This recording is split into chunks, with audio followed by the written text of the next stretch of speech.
Good morning. Continue करते हैं। पहला वीडियो काफ़ी लंबा हो गया था। आपकी जो नई पीढ़ी है वो कम पेशेंस वाली है। 1 मिनट का नॉर्मल वीडियो 1 मिनट 2 मिनट से ज़्यादा आप नहीं दे सकते। फिर भी मैंने बहुत एक्सीड कर दी थी 20 मिनट्स का वीडियो बना के, इसलिए उसी चीज़ को हम 2 पार्ट्स में पढ़ते हैं। नेक्स्ट क्वेश्चन है, job security is an example of non financial motivation. कार्य की सुरक्षा ये अवित्तीय अभिप्रेरण का एक उदाहरण है।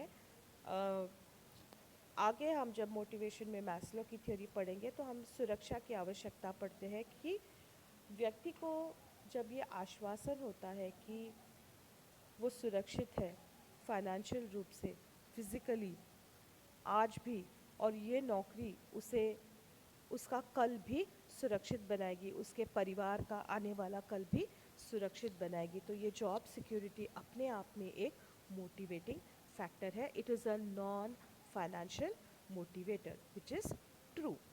अमौद्रिक या अवित्तीय अभिप्रेरणा का उदाहरण है कार्य सुरक्षा, जो कि सही है। नेक्स्ट क्वेश्चन है, द लेटेंट टैलेंट, यानी कि लेटेंट मतलब कि जो सामने नहीं है, जो सोया हुआ है, जिसको जागृत करना है। The latent talent of the employees can be activated through, और इसका सही जवाब है मोटिवेशन, ना कि फियर या अवार्ड या punishment. It can be activated only through motivation. Motivation can be positive or negative. If it is positive, it will be through award, it will be through some incentives.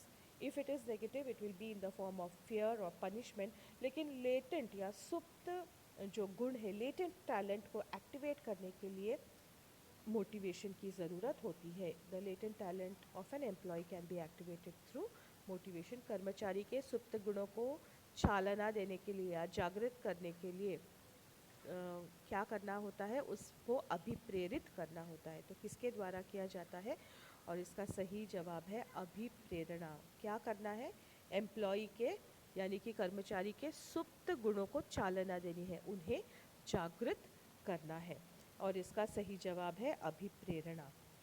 अब जो next question है वो Maslow की need hierarchy theory यानी कि आवश्यकताओं की प्राथमिकता के सिद्धांत पर आधारित है। तो need hierarchy theory states that one need emerges after the previous one is satisfied. इसके बारे में हमने इसके पहले के वीडियो में भी बात की थी कि man is a wanting animal. उसकी नीड्स अनलिमिटेड होती है, उसकी आवश्यकताएं अनंत होती है। एक आवश्यकता की पूर्ति के बाद दूसरी उभरती है, और इनके एक के बाद एक अकॉर्डिंग टू नीड की किस चीज़ की ज़रूरत है, तो इनकी एक हायरार्की होती है। तो पहले होती है फिज़िकल नीड्स, उसके बाद होती है सेफ्टी नीड्स, उसके बाद होती है सोशल नीड्स। तो सबसे पहले तो पेट भरा हुआ होना चाहिए, सर पे छत हो, पहनने के लिए अच्छे कपड़े हो, तो आगे की चीज़ें सोची जाए। तो अगर ये सब चीज़ें सेटिस्फाई हो गई तो नेक्स्ट नीड आएगी जो है सिक्योरिटी की, आज जैसा है वैसा ही कल भी हो, हमारा फ्यूचर भी सुरक्षित हो। तो इस तरह से जब एक नीड सेटिस्फाई होती है तभी नेक्स्ट वाली उभरती है, और यही नीड हायरार्की थ्योरी की स्टेटमेंट है that it states that the next need will emerge only after the previous one is satisfied. तो आप देखिए कि लोअर लेवल नीड्स और हायर लेवल नीड्स है, तो higher level need will emerge only after the lower level need is satisfied. अगर इंसान के पास वह काम ही नहीं है, वो भूखा है, तो वो आत्मज्ञान के प्राप्ति के बारे में नहीं सोच सकता। तो पहले लोअर लेवल नीड की को सेटिस्फाई करना ज़रूरी होता है, and this statement therefore is true. Need hierarchy states that one need will emerge only after the previous one is satisfied. तो आवश्यकताओं की प्राथमिकता के सिद्धांत के अनुसार एक आवश्यकता की पूर्ति होने के बाद ही दूसरी आवश्यकता पदानुक्रम, ये इम्पॉर्टेंट है, these needs will arise in a hierarchy, एक के बाद दूसरी। तो जो फिजिकल नीड है उसके बाद ही आएगी सेफ्टी की नीड, उसके बाद ही आएगी सोशल नीड्स, पर यह ज़रूरी है कि प्रीवियस नीड सेटिस्फाइड हो तभी आगे की आएगी। तो ये पदानुक्रम द्वारा उभरती है, और इसका जवाब है सत्य।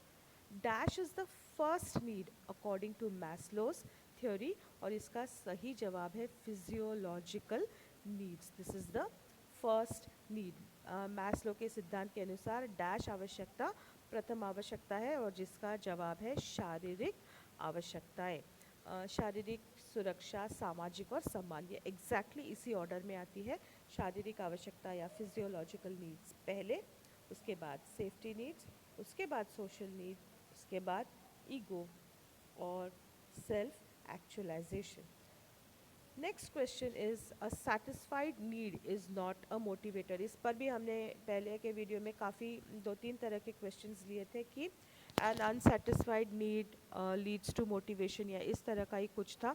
एन अनफुलफिल्ड नीड मोटिवेट्स, तो जो नीड सेटिस्फाई हो चुकी है, जो आवश्यकता संतुष्ट हो चुकी है, वो अभी प्रेरित नहीं करती। A satisfied need is not a motivator, an unsatisfied या अनफुलफिल्ड नीड मोटिवेट करती है, और इसलिए ये स्टेटमेंट सही है। अब आवश्यकता के प्राथमिकताओं के सिद्धांत के अनुसार मनुष्य की आवश्यकताएं अनंत है। अनंत करेक्ट आंसर है। सीमित कभी नहीं होती है, स्पष्ट अस्पष्ट ये सारी बाकी की चीज़ें हैं, but the important thing is human needs are unlimited या एंडलेस, ये सही आंसर है। Next question is according to Maslow man is a wanting animal, which is true. उसकी आवश्यकताएं कभी ख़त्म नहीं होती है।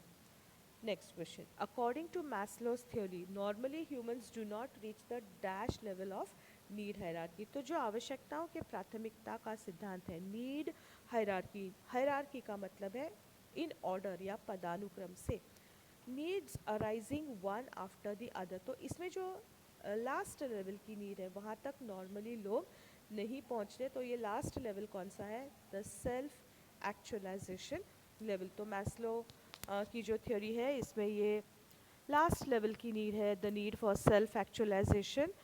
और कई बार अक्सर इंसान पूरी ज़िंदगी उसकी लोअर लेवल की नीड्स को सेटिस्फाई करने में ही निकलती है, और बहुत ही कम इंडिविजुअल्स इस लेवल तक पहुंचते हैं। तो सही आंसर है self actualisation level.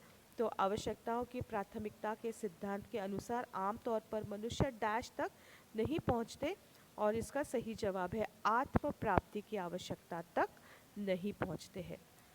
Next question देखिए, ये थोड़ा सा ट्रिकी है। डैश की आवश्यकता के महत्वपूर्ण बनने से पूर्व डैश की आवश्यकताओं की संतुष्टि आवश्यक है। तो किन आवश्यकताओं के महत्वपूर्ण बनने से पूर्व किन आवश्यकताओं की संतुष्टि आवश्यक है?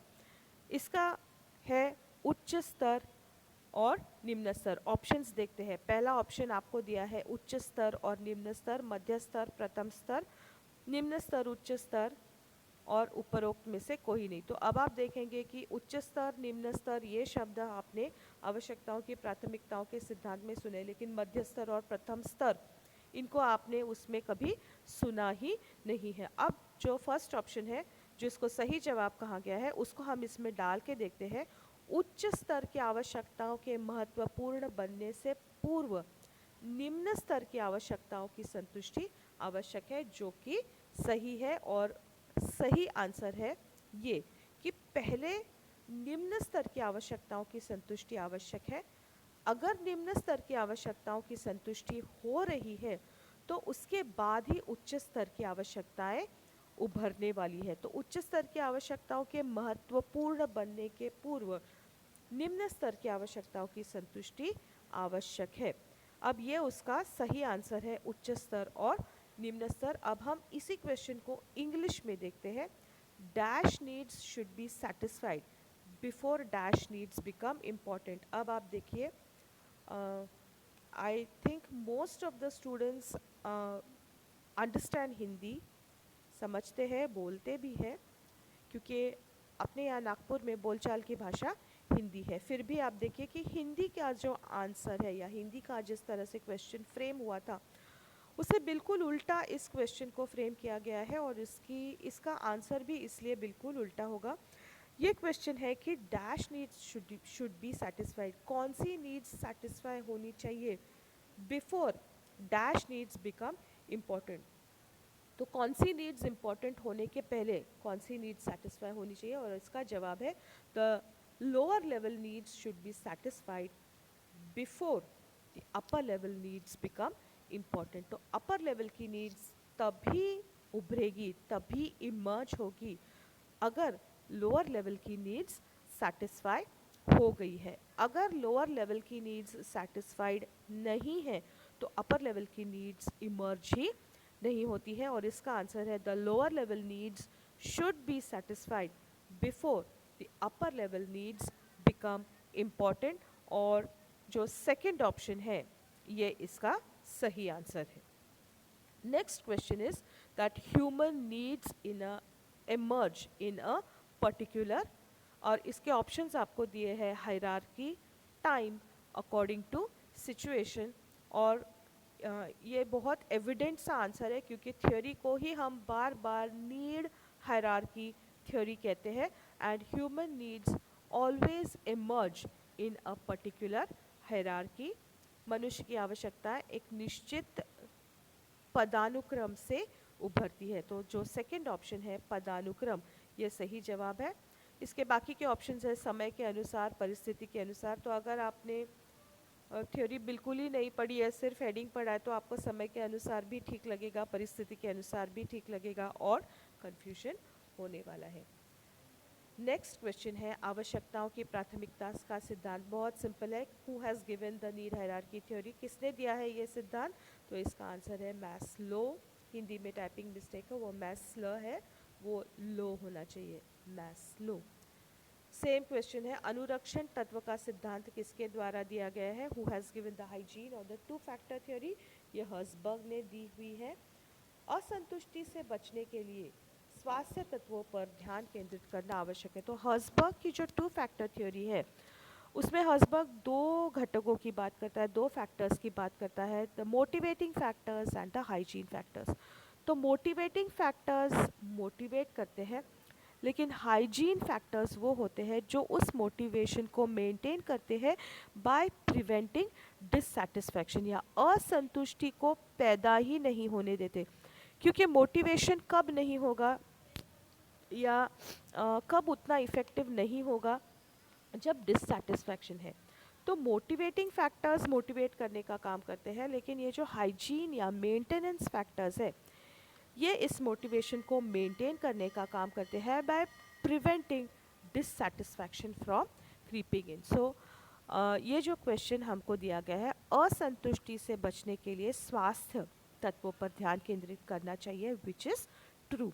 टू प्रिवेंट डिससैटिस्फैक्शन, देयर वहाँ पे दे नहीं होना चाहिए, there should be THERE, there should be focus on hygiene factors, which is true. अब जो नेक्स्ट क्वेश्चन है वो बहुत ऑब्वियस सा क्वेश्चन है जो आपसे पूछता है कि दो घटक सिद्धांत के दो सिद्धांत कौन से हैं? Which are the two factors of the two factor theory? और दो फैक्टर्स हैं motivators and hygiene factors. Hindi में हम इन्हें कहते हैं अभिप्रेरक घटक और स्वास्थ्य संबंधी घटक. नेक्स्ट क्वेश्चन इज अनुरक्षण या आरोग्य तत्व असंतुष्टि निवारक होता है. हाइजीन फैक्टर्स क्या करते हैं? हाइजीन फैक्टर्स डिससैटिस्फैक्शन को आने से रोकते हैं. मतलब कि जो मोटिवेटिंग फैक्टर्स है उनको काम करने के लिए ऑप्टिमम एनवायरनमेंट वो प्रोवाइड करते हैं, मेंटेन करते हैं बाय नॉट अलाउिंग डिससैटिस्फैक्शन. असंतुष्टि के निवारक, they prevent dissatisfaction from creeping इन. ये असंतुष्टि निवारक होते हैं और इसका आंसर है सही. आप देखेंगे कि जो टू फैक्टर थ्योरी है उसमें सिर्फ आपको आइडिया देने के लिए 3-4 टाइप के MCQs है, लेकिन इस थ्योरी पर काफ़ी सारे टाइप के MCQs आपको आ सकते हैं. तो this will be all from me as far as MCQs of management process is concerned. All the videos related to subject matter are there on the channel and all the notes are there on the blog. Now it is up to you to make use of all the resources that are provided to you, and I hope you make the best use of these resources. So wishing you all the best for your exams, and that's all for me for today. Bye bye. See you soon. Best of luck. अच्छे से पढ़ो, अच्छे से exams दो.